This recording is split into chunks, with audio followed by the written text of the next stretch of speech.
নমস্কার, কেমন আছেন সবাই? বাংলা ইনফরমেশন ইউটিউব চ্যানেলে আপনাদের সবাইকে স্বাগত জানাই। আজকে এসে গেছি আরেকটি নতুন ভিডিও নিয়ে। আজকে আলোচনা করব আমাদের ইন্ডিয়ার কয়েকটি ব্যাংক একীভূত হয়ে যাচ্ছে বা মার্জ হয়ে যাচ্ছে বা জুড়ে যাচ্ছে একই সঙ্গে আমাদের জনসাধারণের জন্য সার্ভিস বা পরিষেবা প্রদানের জন্য। তো সেই বিষয় নিয়ে আজকে আলোচনা করব। আলোচনা শুরু করে সবার কাছে আরেকবার বলি, আমার এই ছোট্ট চ্যানেলটিকে তোমরা লাইক করো, সাবস্ক্রাইব করো এবং পাশে থাকা বেল আইকনটিকে অন করে আমার সঙ্গে থাকো। তো চলুন আজকে ভিডিওটি শুরু করি। প্রথমে আমরা দেখতে পাচ্ছি জুড়ে যাচ্ছে 15টি ব্যাংক, ৪৩ থেকে কমে হবে 28টি। কেন এই সিদ্ধান্ত নিল আরবিআই?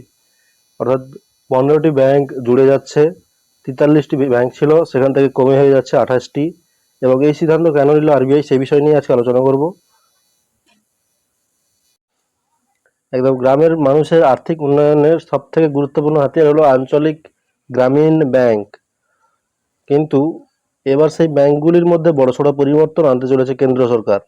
কেন্দ্র সিদ্ধান্ত নিয়েছে এক রাজ্যে একটি মাত্র আরআরবি থাকবে, আর দেশ জুড়ে সমস্ত আরআরবিগুলিতে একীভূত করা হবে। আর এই সিদ্ধান্ত বাস্তবায়িত হলে দেশের 43টি আরআরবি কমে 28টিতে নেমে আসবে, অর্থাৎ এক ধাক্কায় 15টি ব্যাংক মিশে যাবে, যা আরআরবি আর মার্জ নামে পরিচিত অন্যান্য ব্যাংকের সঙ্গে।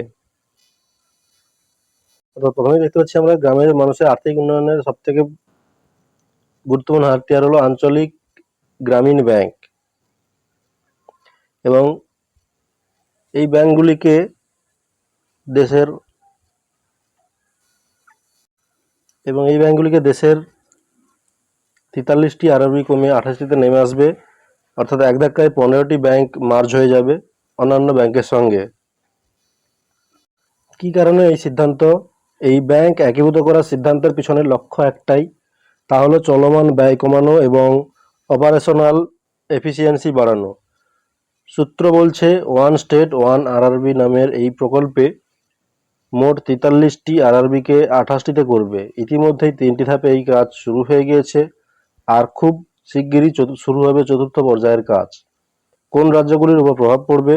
এখনো পর্যন্ত যা জানা যাচ্ছে, অন্ধ্রপ্রদেশ রাজ্যের মোট 4টি আরআরবি একীভূত হবে। পাশাপাশি উত্তরপ্রদেশ ও পশ্চিমবঙ্গের 3টি করে আরআরবি একীভূত হবে এবং বিহার, গুজরাট, জম্মু ও কাশ্মীর, কর্ণাটক, মধ্যপ্রদেশ, মহারাষ্ট্র, উড়িষ্যা এবং রাজস্থানে 2টি করে আরআরবি একীভূত হবে। আরআরবির আর্থিক অবস্থা 2021 থেকে 22 অর্থবছর ছিল আরআরবির জন্য সবথেকে গুরুত্বপূর্ণ। কেন্দ্র সরকার সেই সময় উন্নয়নমূলক মূল্যায়ন হিসেবে প্রায় 5,445 কোটি টাকা অনুমোদন দিয়েছিল। ফলে 2023 থেকে 24 অর্থবছরে আরআরবিগুলির পারফরম্যান্স পুরো নজর করা হয়ে ওঠে। তারা সর্বোচ্চ 7,571 কোটি টাকা লাভ করে। সবথেকে বড় বিষয়, তাদের ক্যাপিটাল অ্যাডিকুয়েসি রেশিও পৌঁছে যায় 14.2%-এ, যা এক কথায় রেকর্ড স্পর্শ। আর এটি ব্যাংকের ক্ষেত্রে স্থায়িত্বের পক্ষে খুবই ইতিবাচক দিক।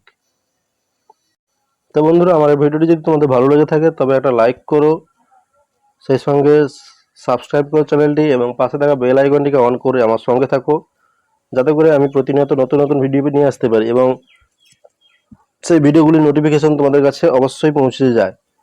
ধন্যবাদ।